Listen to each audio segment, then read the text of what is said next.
Welcome to the Whiskey Vault. The late 1800s and early 1900s had a whiskey quality problem.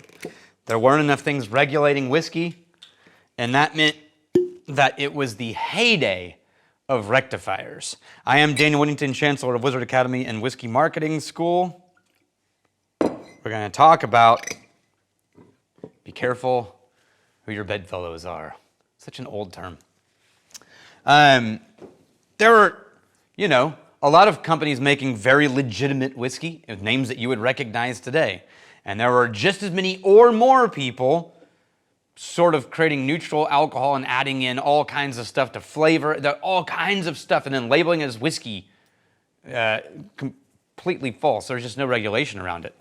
And so the big whiskey producers, they wanted to do something. We want to pass some laws, get some structure around this. And also, they wanted to protect their reputations, that whiskey was starting to get a bad reputation for being this sketchy product, when in reality it was mostly the rectifiers that were creating the truly sketchy, terrible stuff that was creating problems and poisoning people. Imitation whiskey, really. And a lot of them were, like I said, industrial alcohol with flavorings and colorings and additives, often not even aged, but just faked to look aged. They had leverage, money, and some lobbying power, but not enough that they could force the government to actually wholesale pass laws to clean up this thing. So they started reaching out to other political groups, ones that had a Venn diagram overlap with some of the things they cared about. And it worked. Specifically, they found one movement that had grassroots, political influence, and a lot of energy, but not a ton of money. And combining all of that energy together, they managed to get things moving, and they passed the Pure Food and Drug Act of 1906.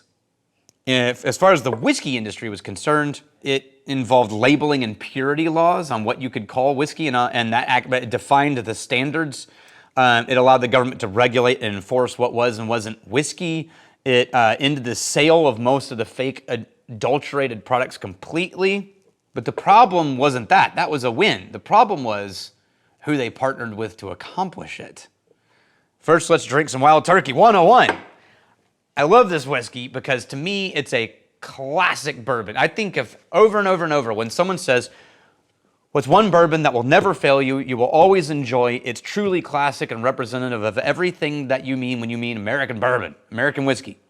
It's Wild Turkey 101 for me. And there's not a ton to talk about this that hasn't been said on thousands of videos before, but it's just good. 75, 13, 12? So 75 corn, 13 barley, 12 rye. And that really high corn and then the next grain rye, it gives it this perfect combination of dark roasted caramel, sweet tea, a hint of bergamot, sweet corn, toasted oak. And it drinks like really wooden sweet tea. It's just so gentle. It's got that dry oak. That high proof holds a lot more flavors. There's a lot of density of caramels and slight grassy spice to the cherry notes. A little pastry. It's just a great bourbon, man. Cannot go wrong with Wild Turkey. I think if I was going about just trying to create a bourbon in an area where I wanted to make things accessible to people who weren't used to bourbon, I would keep this in my cupboard as a reference bottle of just this is what we're looking for. This is the direction. The closer we get to this, the more classic. Now then, because you're never going to recreate it. It'll be your version of it. But I would love to err in the direction of just really classic bourbon. And then you do your experiments all around it. But that core line, this is just home plate. Home plate bourbon. Kentucky, by the way. Home plate Kentucky bourbon. So good. Sweet tea. Little oak. Okay, so the whiskey guys found an interesting bedfellow with a Venn diagram overlap that helped them get the rules passed that they wanted passed. Gave them the power that they wanted, accomplished their goals. But they neglected to look at the other side of the Venn diagram.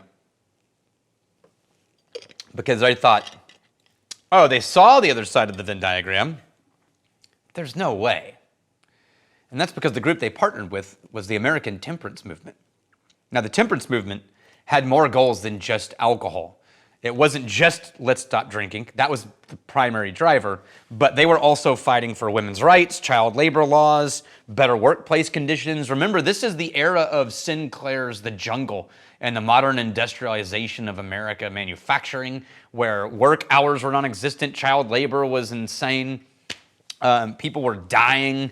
There was, if you read The Jungle, you know, there's like body parts and the machinery that goes into the food canning device. You know, it's like, it was a train wreck. Just a free-for-all of corporate business not giving a about anything except for profits and efficiency. And sound familiar? Anyway, so the temperance movement was pushing against this. And that was one of the things, right? So they wanted food purity and they wanted clarity of rules and regulations, and that's why they worked with the liquor guys. Now, the liquor guys didn't really worry about it because they're like, there's no way we're going to stop drinking as a nation. And then a couple of things happened no one predicted. One was the liquor lobby gave the temperance movement more connections, more political connections, and more movement. And then World War I. All of a sudden, the temperance movement, which was a moralistic movement, went from being a moralistic movement to a practical political movement. Because now, we need that grain for food, not whiskey. Now, it used to be one of the ways that the whiskey guys were trying to keep the spirit of whiskey alive was its German heritage, right? This is our roots. Well, German heritage had a whole different storyline during World War I all of a sudden. That argument doesn't really fly anymore.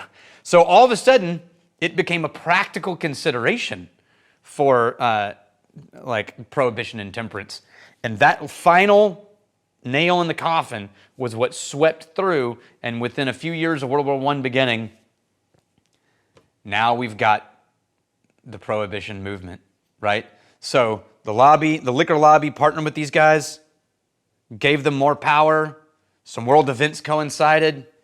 That power they gave them, they raised that kitten, turned out it was a tiger. It grew up and ate them. So I think the lesson here is be very careful who you partner with in order to get your short-term goals accomplished. Because in the long term, they might just grow up to be a tiger and eat you. I'm really glad you're here. Cheers. If you would like me as a strange bedfellow, in the metaphorical sense, then like and subscribe.